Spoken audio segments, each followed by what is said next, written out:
Please, gentlemen, leave the scene now. Oh, Mr. Holmes, is that you? Good evening, Constable... Constable Marrow. I was here with Inspector Aberline during the Ripper case, Mr. Holmes, back in '88. But then this is nothing like that case. With this one, we've got the murderer, the weapon, and the statements, which speak for themselves. Of course, Marrow. But you know that appearances can sometimes be deceiving. Who were the victims? The two men here, both shot. The stab fellow was Brian Vercotti, a well-known ruffian. The other, Kenneth Butler, a jeweller by trade. You spoke of statements. You have witnesses? Well, I was there, so I gave my own statement. And then there were two other witnesses who said they saw the killer Chapman. Mr. Turner, a gentleman who lives in that flat over there. And Polly Powell, a flower seller, who was over at the far side of the street. So, Constable Marrow, I should be delighted to hear your testimony. I was standing at the north side of Half Moon Street. That was the side that you came from. But you would have been unable to observe this part of the street, where we are standing now. That is correct. But I saw the two victims slowly enter Half Moon Street, and then shortly after, the fireworks started. A few minutes after that, the fellow Chapman rushed towards me and ran into Half Moon Street. Please continue. I didn't pay attention, but suddenly I heard a woman's cries and police whistles on the other side of Half Moon Street. I rushed over there and I saw the two dead bodies on the ground. When I reached Whitechapel Street, I saw Leighton Chapman. He'd been caught by two police constables. Did you hear the shots? I didn't hear any shots. The fireworks were all over the sky. They were so loud I couldn't hear anything else. What were the fireworks in honour of, Constable? Well, today's Queen Victoria's birthday, Mr. Holmes. Yes, I appear to have lost track of the days. It is May now, of course. Constable Marrow, what else caught your attention while you were running through Half Moon Street? I saw nothing but rats, and I took the time to light every corner with my lamp. Did you happen to look up at Mr. Turner's window when you were on Half Moon Street at that time? Yes, I saw that the window was open, but no one was there. It was dark in the room. Constable, your statements have been of great value. Mr. Holmes, I had no doubt about this case, but now that you are here...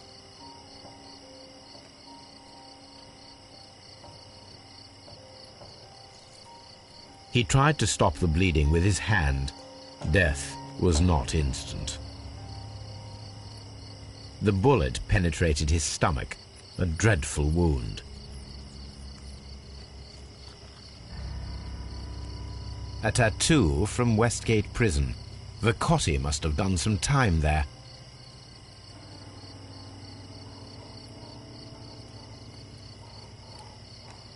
Brian Vercotti suffered greatly. What a terrible way to die.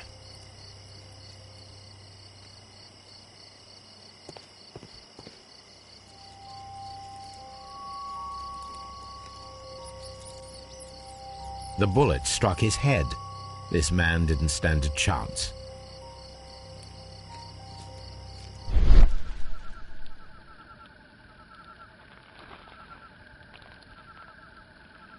A piece of wood that has stuck between the cobblestones.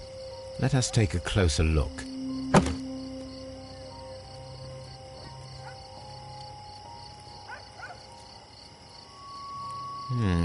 This shard of wood is quite new.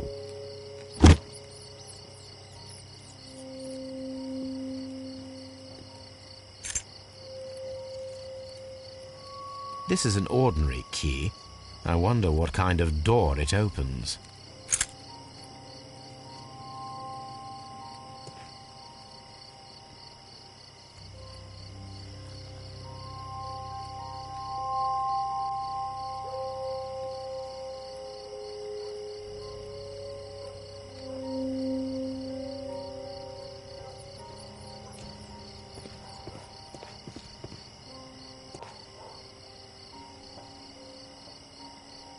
Good evening, Mr. Turner.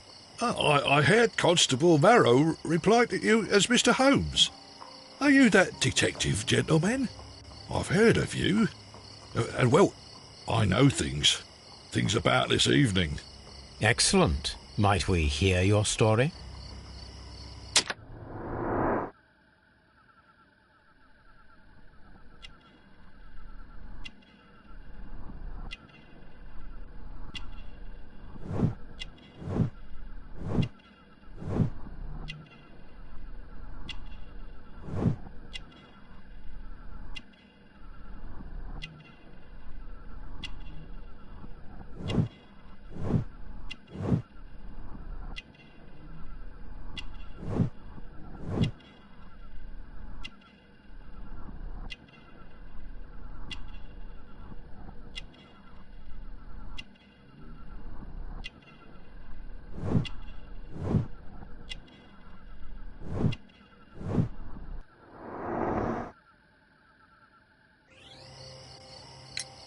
Could you tell us everything that you may have seen or heard? I was already in bed when the fireworks started. A few moments after, I clearly heard 2 gunshots from outside. Please continue. I quickly got up and I grabbed the lamp from my nightstand and I rushed towards the window. I looked down and I saw 2 bodies. And there was a man with a gun who was standing nearby. Where exactly? Well, near this body. Did he notice you? I don't think so. He rushed towards Whitechapel Street without looking around. Mr. Turner, did you see anyone else in the street? No, I saw no one but that man, the murderer, the fellow they caught. Were the 2 shots you heard consecutive?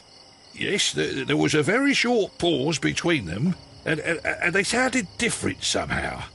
It seemed to me that the second shot was louder than the first. That is an interesting comment. Mr. Turner, what were your actions after you stepped up to the window? I was afraid that the man with a gun might return, so I stayed close to the window till I saw the policeman coming in the Half Moon from Whitechapel. Then I walked out to tell them everything I saw. You have helped us a great deal, Mr. Turner.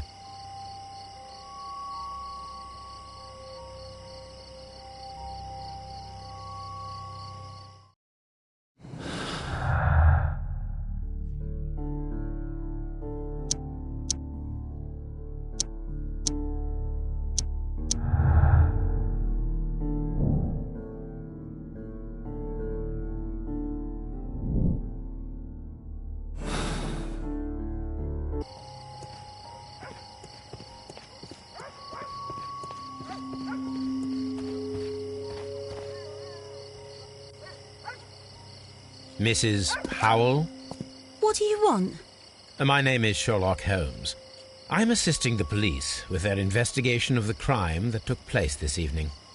Well, I've already gave my testimony, but very well. Could you tell us everything that you may have seen or heard? Yes. I was selling my flowers as usual, and then the fireworks began, in honour of Queen Victoria. I enjoyed those. But then, all of a sudden, a young lad ran out of Half Moon Street and stopped just by me. He had a gun in his hand. He was like a ghost, and all covered in blood.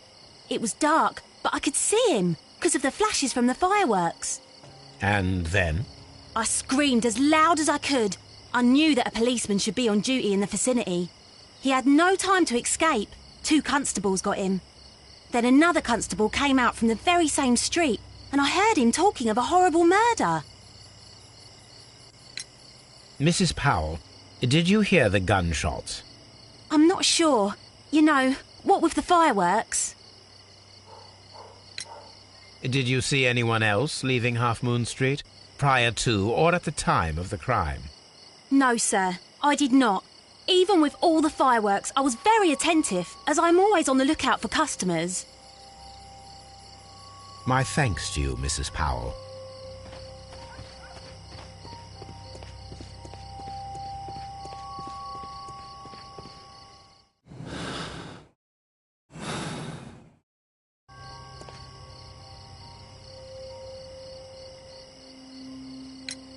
Mr. Turner, you have stated that you remained close by your window after the crime, is that correct?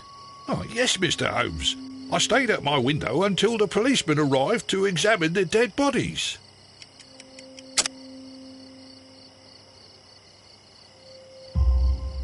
That is very interesting, Mr. Turner. Constable Marrow stated that he did not see anyone at the window when he was running through Half Moon Street. Well, I think Constable Marrow and me, we might have been distracted by the whistles and shouts coming from Whitechapel. We could have missed each other somehow. You understand what I mean? It was a bit of a stressful moment, to tell you the truth, sir. Allow me to form my own theories, Mr. Turner. Would you mind showing me the view that you had from your window?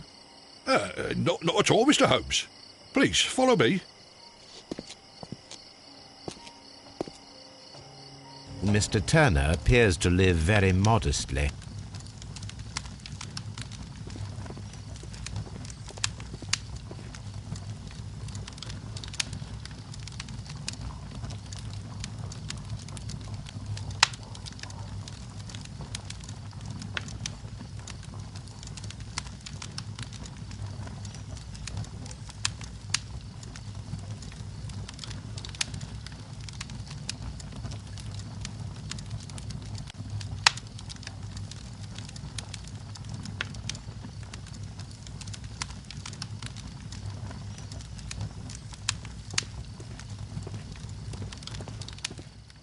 Mr. Turner was roused from his bed by the sound of gunshots.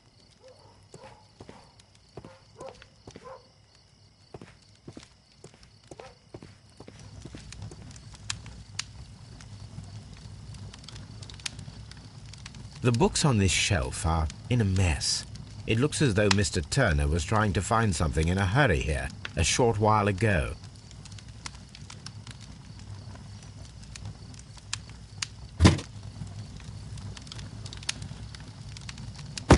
A perfect match. So, Mr. Turner broke his stick when it became stuck between the cobblestones. He did not mention that he was so near to the victims.